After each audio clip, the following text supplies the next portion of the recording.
জগদ্ধাত্রী এবার নিজে দিব্যি সেনের বাড়িতে গিয়ে দিব্যিয়াকে উচিত শিক্ষা দিয়ে দিল তার উকিলের সামনে। হ্যাঁ বন্ধুরা, এমনটা হতে চলেছে আজকের পর্বে। বিস্তারিত জানতে ভিডিওটিতে লাইক দিয়ে চ্যানেলটিকে সাবস্ক্রাইব করো। পুরো ভিডিওটি তোমরা দেখতে থাকো।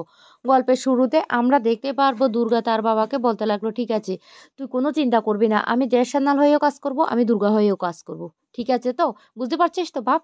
এই বলে দুর্গা চলে যেতে লাগলো। তখন দুর্গার হাতটা ধরে পেলে জগদ্ধাত্রী। জগদ্ধাত্রী যখন হাতটা ধরে দুর্গা তখন বলতে লাগলো, মা তুই কেন এত চিন্তা করছিস, তুই আমার জন্য একদম চিন্তা করবি না, আমি আছি তো, তোর কাছে কোনো বিপদ আসতে পারবে না, আমি যতক্ষণ না পর্যন্ত আছি ততক্ষণ পর্যন্ত তোর কাছে কোনো বিপদ আসতে পারবে না, আমি তোকে বাঁচাবো, আমি তোকে রক্ষা করবো, বুঝতে পারছিস।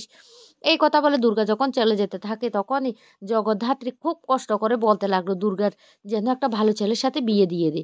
এই কথাটা শুনে শম্ভু বলতে লাগলো, বর্দি বর্দি কি বলছে জগদ্ধাত্রী, কিছুই তো বুঝতে পারছি না। তখন কৌশিকী হেসে উঠে আর বলতে লাগলো, আরে বলছে জগদ্ধাত্রী যাতে দুর্গার বিয়ে দিয়ে দিই একটা ভালো ছেলে দেখে। তখন আবারও জগদ্ধাত্রী বলে উঠে সে যেন সেটা দেখে যেতে পারে।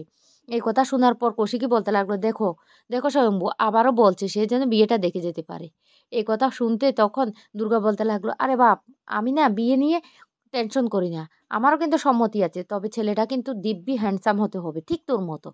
তখন এই কথা শুনে হাসতে থাকে স্বয়ম্ভু আর বলতে লাগলো, আমি তো সেটা কোনোদিন ভেবে দেখিনি, আমার দুর্গার জন্য তো আমাকে রাজপুত্র খুঁজতে হবে। কৌশিকী তখন হেসে উঠে বলতে লাগলো, আরে না রাজপুত্র খুঁজতে হবে না, তোর আর মতো হলেই চলবে, দুর্গা তো বলেই দিয়েছে। তখন দুর্গা হাসতে থাকে আর বলতে লাগলো, হ্যাঁ বাপ তোর মতো হলেই চলবে। এইদিকে বৈদেহী রাজনাথকে বলতে লাগলো, রাজনাথ আমার বিশ্বাসে হচ্ছে না, কি করে জগদ্ধাত্রী সুস্থ হয়ে গেল, কি করে কোর্টে দেখিয়ে দিল দিব্যি সেনকে। এবার যদি নেক্সট ডেটে যদি জগদ্ধাত্রী নিজে পায়ে হেঁটে চলে যায় তাহলে তাহলে তো আমাদের পরিবারের না অনেক বড় বিপদ হয়ে যাবে, আমরা না কিছুতে বাঁচতে পারবো না, তাহলে উৎসবের কি হবে, এ নিয়ে চিন্তা করতে থাকে। রাজনাথ তখন বলতে লাগলো, যেমন কর্ম তেমন তো ফল ভোগ করতেই হবে, তুমি কেবল সব সময় তোমার ছেলের কথা ভেবেছো, ছেলের বউর কথা ভেবেছো, কই কোথাও তো একবারও দেখিনি তুমি স্বয়ংবর কথা ভেবেছো, দুর্গার কথা ভেবেছো।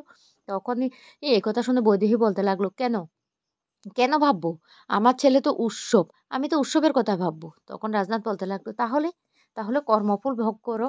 তখন বৈদেহী বলতে লাগলো, তুমি এসব কি বলছো, আমার উৎসব তাহলে কোনোদিন ছাড়া পাবে না, জগদ্ধাত্রী সুস্থ হয়ে গেলে তো আমাদের পরিবারের কেউ বাঁচবে না, সবাই তো ফেসে যাবে। তখন দুর্গা সেখানে চলে আসার বলতে লাগলো, কি ঠাকুমা ভয় পাচ্ছিস, জগদ্ধাত্রী সুস্থ হয়ে গেলে তোরা ফেসে যাবি না রে, কিচ্ছুটি হবে না, আমি তোকে কি কথা দিয়েছিলাম, কথা দিয়েছিলাম না, আমি খুড়োমশাইকে বাড়িতে নিয়ে আসবো, আমি খুড়োমশাইকে বাড়িতে নিয়ে আসবো, তুই কোনো চিন্তা করিস না।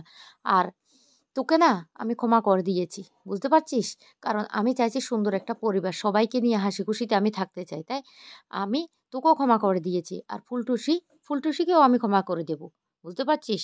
আর বাকি রইল কি সম্পত্তি, সম্পত্তি আমি সবটা সবাইকে সুন্দরভাবে ভাগ করে দেব, তাতে তো আর তোর কোনো অসুবিধা নেই। তখন এই কথা শুনলে বৈদেহী বলতে লাগলো, সত্যি দুর্গা তুমি সত্যি সবকিছু করে দেবে। তখন বলতে লাগলো, হ্যাঁ আমি কি তোকে মিথ্যা বলছি, সবকিছু আমি ভাগ করে দেবো। এ কথা বলতে বৈদেহী তখন বলতে লাগলো, হ্যাঁ দুর্গা, তাহলে আমি এবার থেকে তোর ভালো ঠাকুমা হওয়ার চেষ্টা করব, আমি নিজ হাতে তোকে রান্না করে খাওয়াবো, তোর সেবা যত্ন করব। এই কথা বলে দুর্গাকে তখন জড়িয়ে ধরে। এদিকে দিব্যি সেন ভয় পেতে থাকে, তার লয়ারকে বলতে লাগলো, যে কোনো প্রকারে আমাকে বাঁচান আপনি, যে কোনো প্রকারে নেক্সট ডেটে যদি জগদ্ধাত্রী এসে নিজে সাক্ষী দেয় তাহলে আমি কিছুতে বাঁচতে পারবো না। তখন লয়ার বলতে লাগলো, ম্যাডাম এমনিতে তো ভরা আদালতে কিন্তু আপনাকে দেখিয়ে দিয়েছে, তাই আপনার না আমার মনে হচ্ছে কিচ্ছুতে আমি কোনো কিছু করতে পারবো না। দিব্যা তখন বলতে লাগলো, তাহলে কি করব, তাহলে জগদ্ধাত্রীকে কি শেষ করে দেবো। এই কথা শুনতে লয়ার তখন বলতে লাগলো, না না না না না, এই কথাটা মাথায় আনবেন না, এই কথাটা মাথায় আনলে কিন্তু অনেক বড় বিপদ হবে, কারণ এখন সবার চোখ কিন্তু জগদ্ধাত্রীর উপর, আপনি যদি কোনো কারণে জগদ্ধাত্রীর কোনো ক্ষতি করার চেষ্টা করেন তাহলে কিন্তু আপনি এমনিতে ফেসে গেছেন, আরো ফেসে যাবেন। তখন দিব্যা বলতে লাগলো, আমি কি করব, জগদ্ধাত্রী যদি এবার যদি নিজে হেঁটে এসে ভরা আদালতে আমার বিরুদ্ধে সাক্ষী দিয়ে তাহলে। তখন লয়ার বলতে লাগলো, শুনুন জগদ্ধাত্রীর কাছে আসলে কি প্রমাণ আছে সেটা তো আমরা জানি না, তবে সে আমাদেরকে আগে সেই প্রমাণগুলি বের করতে হবে, সেগুলি যতক্ষণ না পর্যন্ত বের করে আমরা লোপাট করতে পারছি ততক্ষণ পর্যন্ত কিন্তু আপনি কিন্তু নিশ্চিত হতে পারবেন না। তখনই সেখানে চলে আসে জগদ্ধাত্রী আর এসে বলতে লাগলো, কি দিব্যি আসেন, ভয় পাচ্ছো, আমি কিন্তু সুস্থ হয়ে গেছি। দিব্যা তখন জগদ্ধাত্রীকে দেখে বলতে লাগলো, তুমি তুমি এখানে কি করে আসলে। তখন বলতে লাগলো, আমি বাড়ির গাড়ি নিয়ে এসেছি।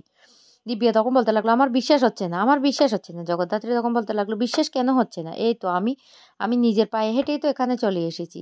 দিব্যা সেন আমি কিন্তু সাক্ষী দেব। আমি সাক্ষী দেব। তখনই দিব্যা বলতে লাগলো, বিশ্বাস করে জগদ্ধাত্রী, ভুলে যাও না, 20 বছর আগের ঘটনাগুলি মনে রাখার কি দরকার, ভুলে যাও, সব কিছু ভুলে যাও।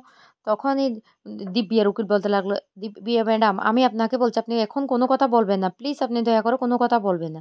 আচ্ছা জগদ্ধাত্রী ম্যাডাম, আপনি এখানে কেন এসেছেন? আপনি এক্ষুনি এখান থেকে চলে যান, না হলে কিন্তু আমি আপনার জন্য আইনত ব্যবস্থা নিতে বাধ্য হব। জগদ্ধাত্রী তখন বলতে লাগলো, হ্যাঁ আপনি সেটা করতে পারেন, কিন্তু সেটা আমার মনে হয় না কোনো লাভ হবে। আর দিব্যা সেন, আমি আপনাকেও বলে রাখি, আমি না সুস্থ হয়ে গেছি। আর আমার সাথে 20 বছর পর্যন্ত যে অমানবিক অত্যাচারটা হয়েছিল সেটা একমাত্র আমি জানি।